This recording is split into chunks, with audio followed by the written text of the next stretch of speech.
Indian Gorkha, जिसे हम Indian Nepali भी कहते हैं, वो लोग भारत के कुछ वैसे कास्ट लोग हैं जो नेपाली भाषा का प्रयोग करते हैं बोलने के लिए और भारत में ही रहते हैं और भारत के नागरिक हैं। ये आप ऐसे समझिए कि जैसे यूपी बिहार में जिस टाइप के कास्ट लोग रहते हैं वही कास्ट लोग नेपाल के तराई रीजन में भी रहते हैं, जो दिखने में तो इंडियन लगते हैं मगर ये लोग नेपाली नागरिक होते हैं। वैसे ही इंडियन गोरखा वो लोग हैं जो दिखने में तो नेपाली लगते हैं मगर ये लोग भारतीय नागरिक होते हैं, जो ज़्यादातर Sikkim, West Bengal, North East और उत्तराखंड में पाए जाते हैं। कोरोना की वजह से 2021 में तो सेंसस नहीं हुआ मगर पिछले 2011 के सेंसस की माने तो भारत में 29,26,000 इंडियन गोरखा रहते हैं। आपको बता दूं कि इंडियन कॉन्स्टिट्यूशन के 8 शेड्यूल में नेपाली लैंग्वेज को इंक्लूड किया गया है। Indo Nepal treaty of peace and friendship 1950 के तहत नेपाल सरकार ने अपने लोगों को भारत में भेजा था और आज वो भारतीय नागरिक है। दोस्तों, बात करते हैं कौन कौन से कास्ट आखिर इंडियन गोरखा के अंडर आती है।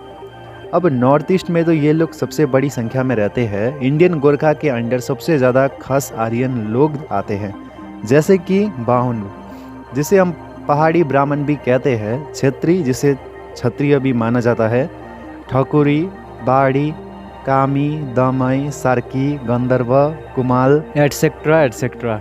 ये खास आर्यन लोग सभी हिंदुज्म को फॉलो करते हैं। तिब्बतो इथनिक ग्रुप्स जैसे कि तामांग, गुरुंग, मगर, नेवार, भुजेल, शेरपा, थामी और किराती लोग जैसे कि राई, लिम्बू, सुनवार, यक्का, धीमाल, ये सब लोग भी इंडियन गोरखा के अंडर आते हैं।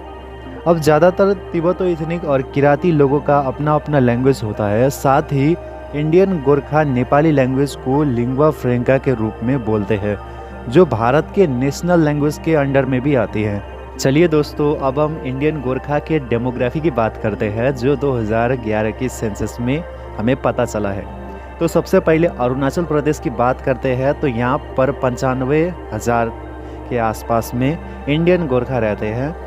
अब इंडियन गोरखा को जो सबसे बड़ी कंसंट्रेशन जो है वो इन जिलाओं में रहती है, जैसे कि वेस्ट कामेंग, जिसमें 14,300 के आसपास में यानी कि 17.1% के साथ, लोहित जिसमें 22,900 यानी कि 13.77% और दिबांग वैली यहाँ पर 14,271 यानी कि 23% के आसपास में इंडियन गोरखा रहते हैं। चलिए अब हम बात करते हैं असम की। तो असम में यहाँ पर 5,96,000 इंडियन गोरखा रहते हैं और जो ज़्यादातर असम के सोनितपुर ज़िले में यानी कि 1,35,525 7.04%, तिनसुकिया में 99,000 यानी कि 7.52% और कार्बी आंगलोंग में 51,000 यानी कि 5.38% के साथ इंडियन गोरखा रहते हैं।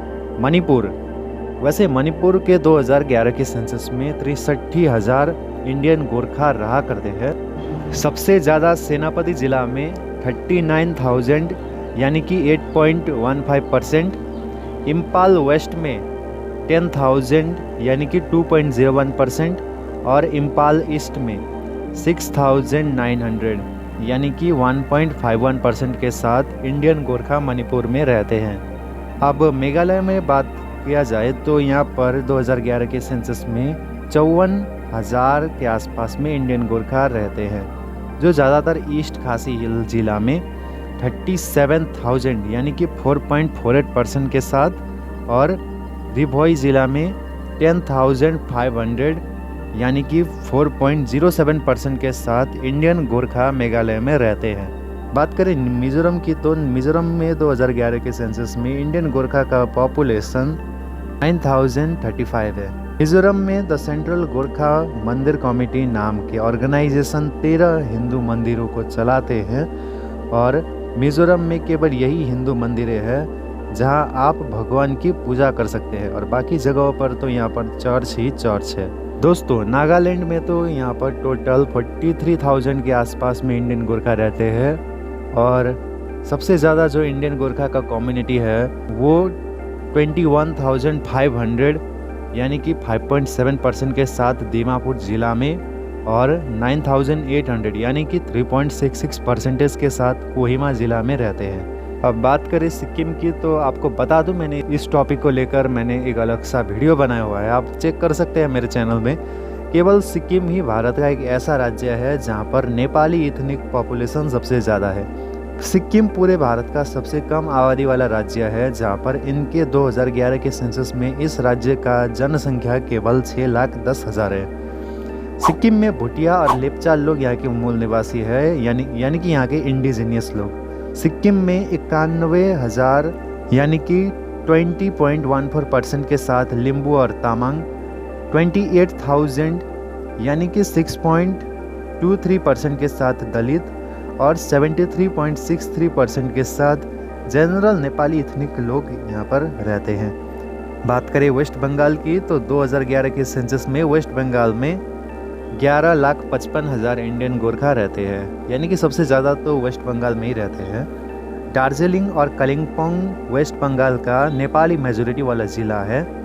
अब ये जान लो कि दार्जिलिंग का 40% और कालिम्पोंग का 87.61% पॉपुलेशन नेपाली भाषा का यूज़ करते हैं। तो आप लोगों को ये भी बता दूं कि कुछ दशकों पहले गोरखालैंड मूवमेंट का भी शुरुआत हुआ था।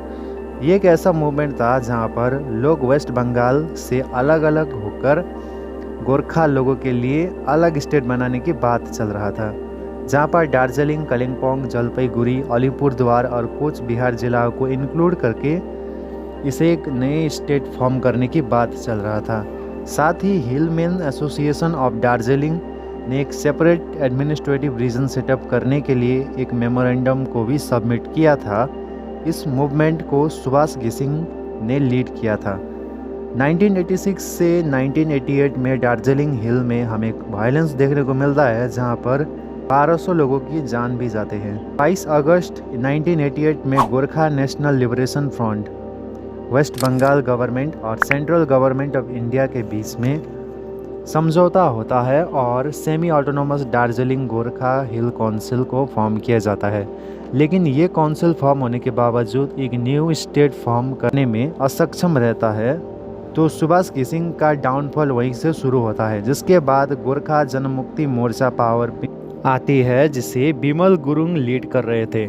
ये मूवमेंट 2007 में शुरू हुआ था और 3 साल बाद दार्जिलिंग हिल रीजन को फिर से सेमी ऑटोनोमस पावर दिया गया। ये मूवमेंट इसलिए भी चला क्योंकि पूरे वेस्ट बंगाल में बंगाली लैंग्वेज को इतना चलाया जाता था, यानी कि काफ़ी हद तक चलाया जाता था। और दार्जिलिंग हिल रीजन में तो बंगाली इथनिसिटी से बहुत ही अलग लोग रहा करते थे, तो उन लोगों को प्रेशर ना हो, वहाँ पर शांति बना रहे, वहाँ पर लोगों को जॉब मिलता रहे, यानी कि बंगाली लोगों के अलावा कुछ दूसरे लोगों को भी जॉब मिलता रहे, इसलिए ये मूवमेंट किया गया था। अब मैं आप लोगों को बताऊंगा कि पॉपुलर इंडियन गोरखा के बारे में जो इंडिया में कंट्रीब्यूट किए हैं। अब रेवती छेत्री जो मॉडल और एक्ट्रेस है, गीतांजलि थापा जो बॉलीवुड एक्ट्रेस है, कॉलोनेल ललित राय जो कारगिल वार में लड़कर वीर चक्र को हासिल किए थे, जिसे वीर चक्र से सम्मानित किया गया था। लेफ्टिनेंट कॉलोनेल धन सिंह थापा जिसे परमवीर चक्र से सम्मानित किया गया था। विपुल छेत्री जो एक सिंगर है, त्रिलोचन पोखरेल जो इंडियन फ्रीडम फाइटर रह चुके हैं, सोनम शेरपा जो परिक्रमा बैंड के लीड गिटारिस्ट है, नवनीत आदित्य वाइवा जो फोल्क सिंगर है। तो दोस्तों ये था इंडियन गोरखा के बारे में कुछ फैक्ट्स। अगर आपको हमारा वीडियो अच्छा लगता है तो आप लाइक शेयर सब्सक्राइब ज़रूर कीजिएगा। मैं मिलता हूँ आपसे नेक्स्ट वीडियो में। Thanks for watching guys.